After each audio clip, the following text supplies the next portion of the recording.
শোনো শোনো শোনো সবে শোনো দিয়া মন, আজ আমি রেঁধেছি ইঁচড়ের থোকার ডালনা করিয়া যতন। আজ বানাবো ইঁচড়ের ধোকা। ইঁচড়গুলোকে ছোট ছোট পিসে কেটে রেখেছি, এগুলোকে প্রেসার কুকারে পরিমাণ মতো নুন দিয়ে খুব ভালোভাবে সেদ্ধ করে নেব। আর নিয়েছি ছোলার ডাল, ছোলার ডালগুলোকেও ভালো মতন ভিজিয়ে রেখেছি জল দিয়ে, প্রায় 5 ঘন্টা হতে যায়। নিয়েছি 5টা কাঁচা লঙ্কা আর 2 ইঞ্চ মতন আদা আর ছোলার ডালটা, সবগুলোকে একসাথে মিক্সিতে বেটে নেব। নিয়েছি 5টা কাঁচা লঙ্কা, 2 ইঞ্চ মতন আদা আর ছোলার ডালটা, সব কিছুকে একসাথে মিক্সিতে পরিমাণ মতো জল দিয়ে বেটে নেব। খুব কম জলে বাটবো। ডালটাকে খুব ভালোভাবে আমি বেটে নিয়েছি, ভালোভাবে আমি সেদ্ধ করে নিয়েছি। দেখুন একদম টিপলেই গলে গেছে। এগুলোকে এবারে ঠান্ডা হয়ে যাওয়া অবধি অপেক্ষা করব। একটা পেঁয়াজ নিয়েছি 2 ইঞ্চ মতন আদা, 10টা মতন রসুন আর 7টা মতন কাঁচা লঙ্কা, সব কিছুকে একসাথে মিক্সিতে পেস্ট করে নিচ্ছি। আরেকটা নেব পেঁয়াজকে, সেটাকে কুচি করে নেব। আর একটা পেঁয়াজকেও মিডিয়াম সাইজের কুচি করে নিয়েছি। সেদ্ধ করে নেওয়া ইঁচড়গুলোর ভালোভাবে জল ছড়িয়ে নিয়ে এরকম হাত দিয়ে টিপে টিপে নিচ্ছি। ছোলার ডালের সাথে ইঁচড়গুলো সেদ্ধ করে নেওয়াটা আমি ভালো করে মেখে নিচ্ছি। মাখার কাজটা আমার বাবাই করে দিচ্ছে। ভালো করে দেখুন মেখে দিয়েছে। কড়াইয়ে 2 কলা মতন সর্ষের তেল দিয়ে নিয়ে ভালোভাবে গরম হয়ে গিয়েছে। দেখুন আমি প্রথমে হিং ফোড়ন দেব। হিংটা ফোড়নে দিয়ে নিলাম। এটা ভালোভাবে লাল হয়ে গিয়েছে। দেখুন আমি 2 চামচ মতন কোড়ানো নারকেল নিয়েছি, দিয়ে নিচ্ছি।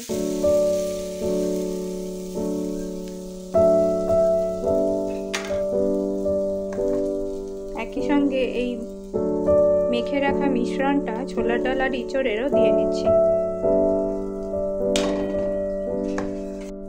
ইঁচড় আর ছোলার ডালের মিশ্রণটাও দিয়ে নিচ্ছি। পুরো মিশ্রণটা দিয়ে নেওয়ার পরে এটাকে খুব ভালোভাবে টানিয়ে নিতে হবে। খুব সুন্দর করে এটাকে টানিয়ে নিচ্ছি। খুব ভালো করে এটাকে টানিয়ে নিতে হবে। খুব ভালোভাবে টানানো হয়ে গিয়েছে, নিজের থেকে কড়াই ছেড়ে দিয়েছে। 3 মিনিট মতন আমি টানিয়েছি, তাতেই হয়ে গিয়েছে। এটাকে নামিয়ে নিয়ে কড়াই থেকে একটা গ্রিস করা থালার মধ্যে ঢেলে নেব। তারপরে এর মধ্যে থেকে ঠান্ডা হয়ে গেলে ধোকা কেটে নেব। পুরো মিশ্রণটাকে ঠান্ডা করে নিচ্ছি। থালাটার মধ্যে ঢেলে নিয়েছি, দিয়ে এরকমভাবে স্প্রেড আউট করে নিয়েছি। একটা বেলনির সাহায্যে পুরোটাকে এরকমভাবে বেলে নিয়েছি, যাতে ইভেনলি স্প্রেড আউট হয়। এবার এটাকে একটু ঠান্ডা করে নেব। ঠান্ডা হওয়ার পরে এর মধ্যে থেকে ধোকা কেটে নিয়ে ভেজে নিয়ে গ্রেভিটা বানাবো। ধোকাটা খুব ভালোভাবে সেট হয়ে গিয়েছে। আমি এগুলোকে ধোকার মতন কেটে নিয়েছি। এক থালা ভর্তি ধোকা হয়েছে দেখুন, আর খুব সুন্দরই উঠে পড়ছে।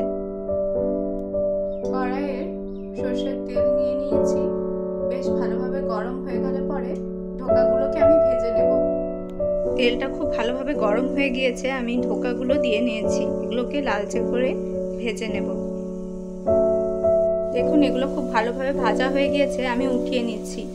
ধোকাগুলোকে খুব ভালোভাবে ভেজে নিতে হবে।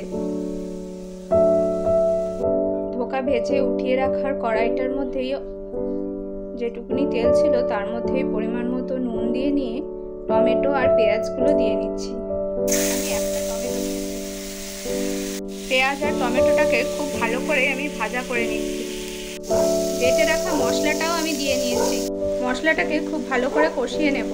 কিছু গুঁড়ো মশলাও দিয়ে নিচ্ছি হলুদ গুঁড়ো, অল্প একটু লঙ্কা গুঁড়ো, জিরে গুঁড়ো, আর নিয়েছি 1/2 টিস্পুন মতন ধনে গুঁড়ো। মশলাটা যাতে পুড়ে না যায় অল্প একটু জল দিয়ে নিয়েছি, আর দিয়ে নিচ্ছি একটু কাশ্মীরি লঙ্কা গুঁড়ো, ভালো রঙের জন্য।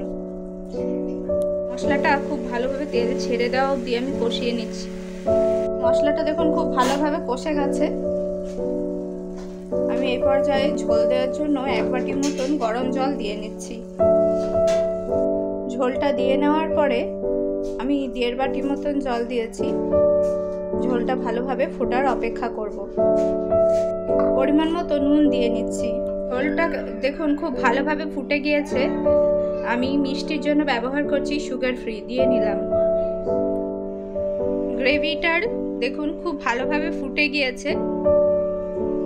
যে পাত্রে আমি ধোকাগুলোকে ভেজে উঠিয়ে রেখেছি সেইটার মধ্যে ঢেলে নেব। গ্রেভিটা যে পাত্রে আমি ধোকাগুলো ভেজে তুলে রেখেছিলাম তার মধ্যে দিয়ে নিয়েছি, ওপর থেকে ছড়িয়ে নিচ্ছি সানরাইজ শাহি গরম মশলা। গরম মশলাটা একটু মিশিয়ে নিচ্ছি। হাতে একটু কসুরি মেথি নিয়েছি, ভালো করে এটা ডলে নিয়ে দিয়ে নেব। দিয়ে নিলাম। ঝোলটা খুব ভালোভাবে ফুটে গেলেই নামিয়ে নেব। রেডি হয়ে গিয়েছে আমার ইঁচড়ের ধোকার ডালনা। ওপর থেকে বাড়িতে বানানো 1 চামচ মতন ঘি দিয়ে নিচ্ছি।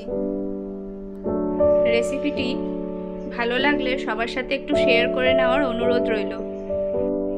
ইঁচড়ের অনেক রেসিপি আপনারা খেয়েছেন, এই রেসিপিটি একবার ট্রাই করে দেখুন। কথা দিলাম বাড়ির সকলের খুব ভালো লাগবে। রেসিপিটি ভালো লাগলে লাইক, কমেন্ট, শেয়ার এবং সাবস্ক্রাইব আবার করতে ভুলবেন না কিন্তু। এই রেসিপিটি আপনারা ভাত, রুটি, পরোটা সবের সাথেই সার্ভ করতে পারবেন। অবশ্যই রেসিপিটি একবার হলেও বাড়িতে ট্রাই করে জানাবেন কেমন হয়েছে। গ্রেভিটা এতটা দেখা গেলেও ভয় পাবেন না, এটা নিজে থেকেই টেনে নেবে, অনেকটা বসে যাবে এর গ্রেভিটা।